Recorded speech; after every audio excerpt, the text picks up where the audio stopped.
সেই ঘটনার পর গ্রামটা আর আগের মতো ছিল না। রাহুল নিখোঁজ হওয়ার পর থেকে আলপথটা যেন আরো নিস্তব্ধ হয়ে পড়েছিল। কেউ আর একদমই সেই দিকে যেত না। কিন্তু সব গল্পের মতো এই গল্পেও একজন ছিল যে ভয়কে বিশ্বাস করত না। তার নাম অভিক। অভিক ছিল রাহুলের স্কুলের বন্ধু, যাকে বলে বেস্ট ফ্রেন্ড। শহর থেকে তার বন্ধুর নিখোঁজ হওয়ার খবর পেয়ে সে খুব তাড়াতাড়ি চলে এসেছিল গ্রামে। সবাই তাকে একটাই কথা বলেছিল যে ভুলেও যেন সে ওই পথে পা না রাখে। অভিক রাহুলেরই মতো এইসব আজগুবি কথায় অবিশ্বাসী ছিল, তাই সে গ্রামবাসীদের কথা হেসে উড়িয়ে দিয়ে বলেছিল, what nonsense, this is totally unbelievable. I mean, একটা রাস্তা কি করে একটা মানুষকে গায়েব করে দিতে পারে? এসব একদমই কুসংস্কার। আমি নিজে যাব আর ওই রাস্তার সমস্যার সমাধান করবই। ওইখানে নিশ্চয়ই কোনো রহস্য লুকিয়ে আছে। আমি নিজে গিয়ে তার সমাধান করে সবাইকে প্রমাণ করে দেবো যে সব আজগুবি কথায় কারুরই একদম বিশ্বাস করা উচিত নয়। সন্ধ্যা নামছিল ধীরে ধীরে। আকাশে লালচে আলো মিলিয়ে যাচ্ছিল। অভিক একাই হাঁটতে হাঁটতে পৌঁছলো আল পথের সামনে। পথটা আগেরই মতো সরু, নিঃশব্দ আর অদ্ভুত ঠান্ডা চারপাশটা। সে পা বাড়ালো, পাতার শব্দ উঠল। প্রথম কয়েক পা সব ঠিক ছিল, কিন্তু যখন অভিক আরেকটু এগোলো তখনই তার মনে হলো যে কেউ যেন তার পিছু পিছু হাঁটছে। সে সঙ্গে সঙ্গে ঘুরে তাকালো, কিন্তু তার পেছনে কেউ ছিল না। তারপর হঠাৎই বাতাস যেন থেমে গেল। গাছের পাতাগুলো একটুও নড়ছে না, পাখির কোনো আওয়াজ নেই।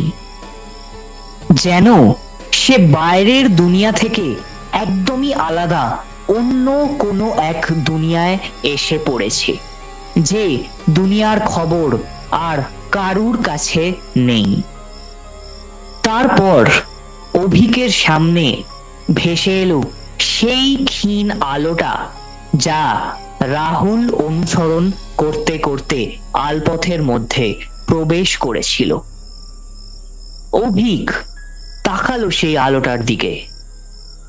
একদম অবিকল সেই একই আলো যা রাহুল দেখেছিল। এবার আলোটা একদম স্থির।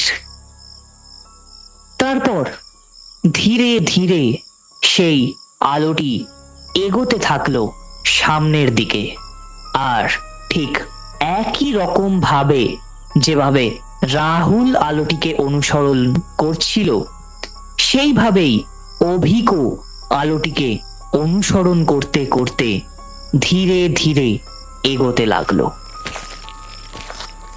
কিন্তু হঠাৎই তার পা থেমে গেল।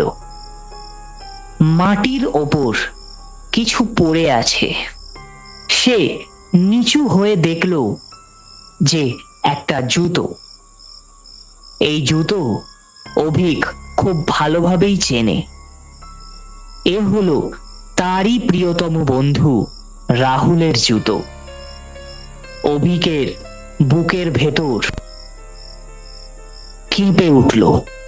সে কেমন যেন একটা অস্বস্তি বোধ করতে লাগলো। সে বুঝতে পারল যে এটা কোনো গল্প নয়। ঠিক তখনই তার কানে ভেসে এলো একটা গলা, খুবই ধীর গলা সেটা। আরেকজন, এসো, আলপথে স্বাগত তোমাকে। অভিক যেন জমে গেল, তার শরীর ধীরে ধীরে ঠান্ডা হয়ে আসছে। আলোটা এবার একেবারে তার সামনে, আর ধীরে ধীরে স্পষ্ট হলো সেই আলো যে দেহর সামনে গিয়ে দাঁড়িয়েছে সেই অবয়বটা। একই লোক, কুপি হাতে, সেই একই জ্বলন্ত দুটো কটকটে লাল চোখ, আর মুখের বাকি অংশটা শুধুই অন্ধকার। লোকটা বলল, ওকে নিয়ে গেছি, এবার তোর পালা। অবিক ছুটতে পালাতে চাইল, কিন্তু সে পারল না। তারও অবস্থা ঠিক একই রকম হলো যা রাহুলের অবস্থা হয়েছিল। পুরো শরীরের ওপর যেন সে নিয়ন্ত্রণ হারিয়েছে। তার শরীর যেন নিয়ন্ত্রিত হচ্ছে তার সামনে দাঁড়িয়ে থাকা আগন্তুকের দ্বারা।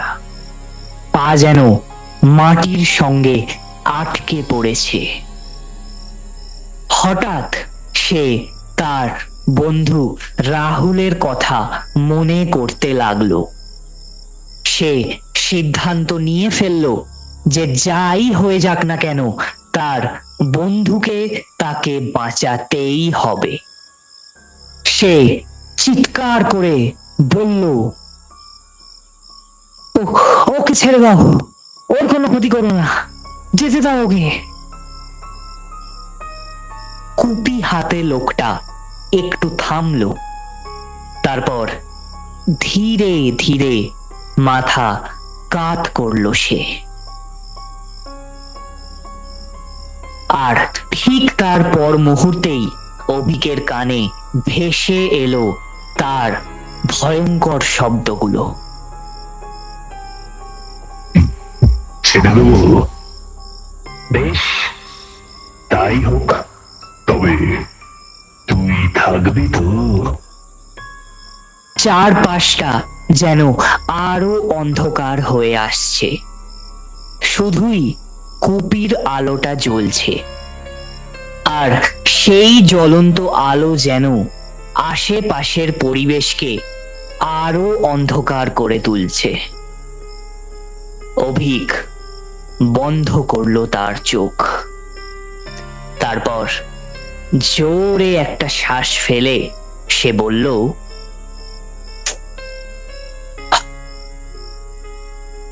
হ্যাঁ, আমি থাকবো, ওকে ছেড়ে দাও। এক মুহূর্তের জন্য সব জায়গা যেন পুরো নিস্তব্ধ হয়ে রইল। তারপর হঠাৎই একটা প্রচন্ড ঠান্ডা বাতাস বইল।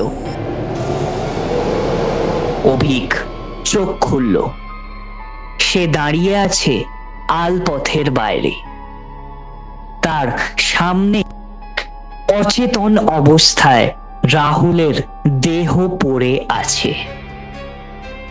তার শ্বাস চলছে, অর্থাৎ সে বেঁচে আছে। ঠিক তখনই ছুটে এলো গ্রামের লোকেরা। রাহুলকে তারা ধরাধরি করে নিয়ে গেল চিকিৎসা ব্যবস্থার জন্য। কিন্তু রাহুল বিষয়ে ব্যস্ত হয়ে যাওয়ার কারণে কেউই একটা বিষয় খেয়াল করলো না যে অভিক আর সেখানে নেই। পরদিন সকালে আলপথের মাঝখানে পড়েছিল একটা নতুন জুতো। আর সেই জুতো আর কারুর ছিল না, বরং অভিকেরই ছিল। লোকেরা এখন বলে আলপথ কাউকে নেয়, আবার কাউকে ফিরিয়েও দেয়, কিন্তু বিনিময়ে ছাড়া সে কিছুই করে না।